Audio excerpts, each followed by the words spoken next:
I started my Starcraft 2 co-op solo journey 5 years ago at the end of 2020.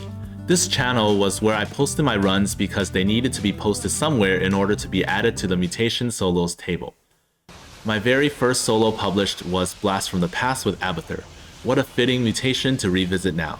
I have improved a lot since then.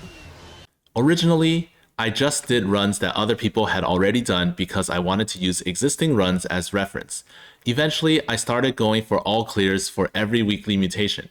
As a result, I started clearing mutations that nobody had ever done before.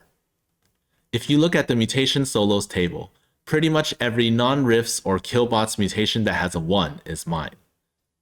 Some of these were simply ones that no one had ever bothered to do, but others were not done because they were extremely difficult, and I was able to beat them. Here are some of the more notable ones. I all-cleared Death and Taxes, one of the most disgusting mutations ever, using various kinds of cheese. I beat this super difficult B+1 with Artanis. I found ways to get around killbots. I found a way to solo Polarity with several commanders, and I discovered a way to beat boombots without cheese.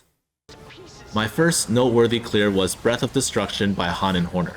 I remember reading in a Chinese forum that even the best players couldn't clear this, so being able to do this one gave me a lot of confidence. As I played more, I started to improve, eventually beating my first Rifts mutation with Abathur. It was a train wreck, but I was able to win. I remember my go-to prestiges were very, for lack of a better word, bad. I used to love Tychus P1 because I just had to F2 all the time. I couldn't get rid of that habit.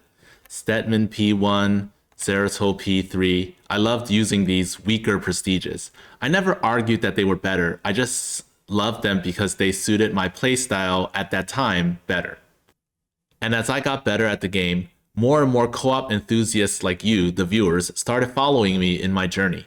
So I decided to share what I've learned about this game with everyone through guides. And thanks to your kind comments, I can see that many people have obtained new knowledge through these guides. We all knew 5 years ago that the developers were abandoning this game, but we continued to play it because we love it so much. There is always something to learn, something to improve on. And for my part, to keep things fresh in the community, I added tests and internship challenges. People may say it's a dead game, but we, the community, keep it alive. And the most recent boss fights have added a new twist to the existing weekly mutations. It feels great to see how much we can achieve and how much we can learn from each other. In my Discord, we share strategies, theorycraft solutions, and post our successes so that others can learn and improve as well. As I enter my 6th year in this journey, I want to continue learning, improving, and sharing with everyone. My current goal is to be better at dealing with the 3 main threats: heroes, rifts, and props, when 2 of them show up together. And hopefully one day I'll be able to tackle the true triple threat, which is all 3 of these at the same time. And I hope that you'll be there to celebrate with me when I achieve this goal. Here's to a good 2026. Thanks for all your comments and support, and see you all around.